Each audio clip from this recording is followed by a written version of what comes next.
Et c'est l'heure de l'invité du Grand Journal. Nous vous le disions en titre, la Chambre des représentants vient d'adopter à la majorité le projet de loi de finances 2025.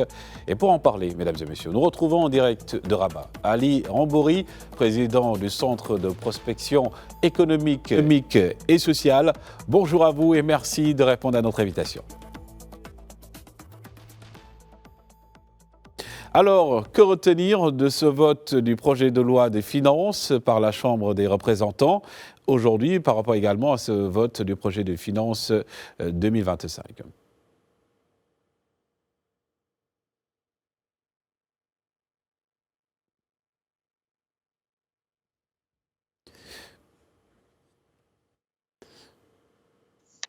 Je pense que le vote de la Chambre des représentants sur le projet de loi de finances 2025 reflète l'esprit majoritaire du gouvernement autour de ses priorités budgétaires de l'année à venir. Cela témoigne un engagement du gouvernement à répondre aux enjeux économiques et sociales actuelles, notamment la gestion de l'inflation, la relance de l'investissement, ainsi que l'amélioration aussi des conditions sociales des citoyens.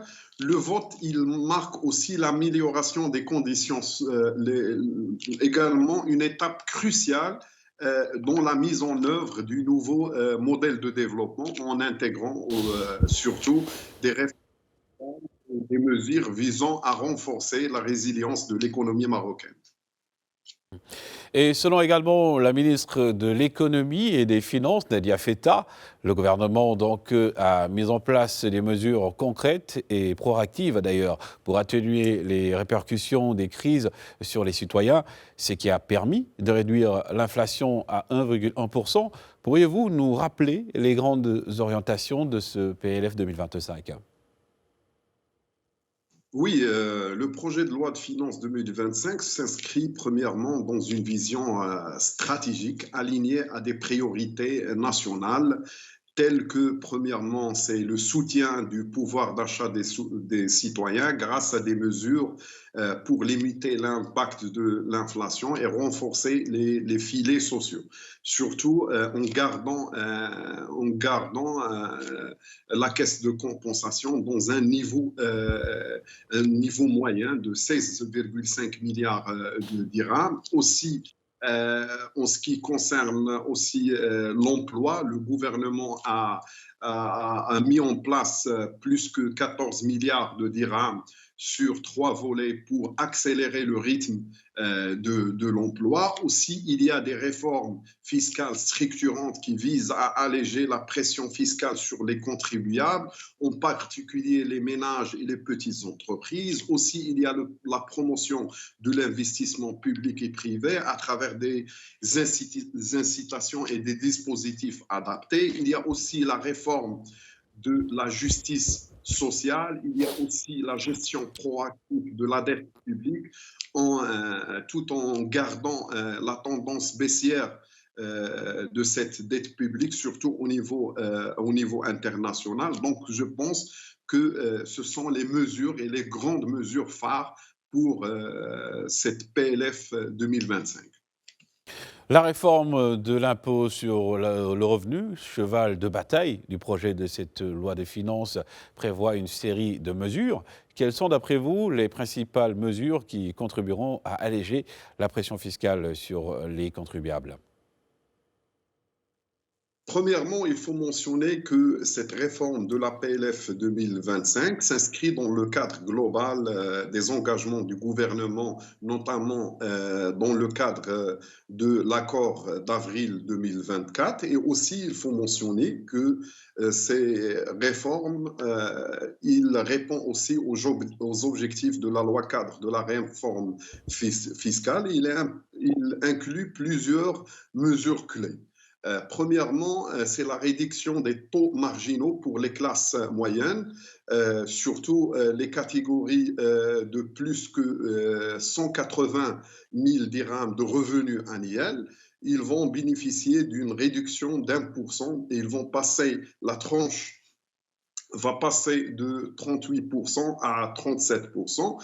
Il y a aussi l'augmentation de la tranche d'exonération fiscale pour ceux qui touchent moins de 40 000 dirhams annuellement. Ils sont exonérés totalement, chose qui a bénéficié d'une augmentation de 30 000 dirhams à 40 000 dirhams. Aussi, il y a la déduction des charges familiales qui passe de 360 dirhams à 500 dirhams. Cette réforme, certes, il va coûter 5 milliards de dirhams, mais il va avoir un impact assez considérant, sachant que le taux des salariés du privé qui seront exonérés, il va passer de 70% à plus que 90%, ainsi que les fonctionnaires qui seront exonérés totalement de l'IR. Ce taux va passer de 36% à plus que 46%. C'est la même chose pour les retraités le taux va augmenter presque de 96% des retraités qui seront exonérés totalement de payer l'IR. Sur les 167 amendements qui ont été votés et approuvés d'ailleurs, figurent 26 dispositions douanières et 108 portant sur la fiscalité. Plusieurs autres amendements n'ont pas été pris en compte. Est-ce à dire qu'ils sont moins importants selon vous? Oui, certes, il y a plein d'amendements sur cette PLF.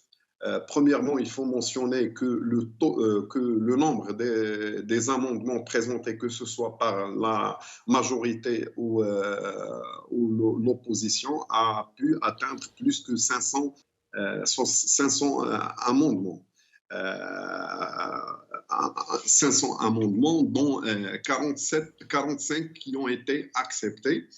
Mais cela n'empêche pas de dire qu'il y avait certes plusieurs amendements qui n'étaient pas en conformité avec l'objectif budgétaire. Certains amendements pouvaient entrer en contradiction même avec la trajectoire budgétaire ou les priorités stratégiques fixées par la PLF. Aussi, il y avait des amendements qui pourraient avoir un impact budgétaire trop élevé, des propositions susceptibles d'accroître le déficit et d'alourdir aussi les charges publiques ont été écartées. Mais je pense que les amendements acceptés n'auront pas un grand impact sur l'aspect stratégique de la PLF. Ils n'auront pas même un impact sur le social, puisque les amendements ont touché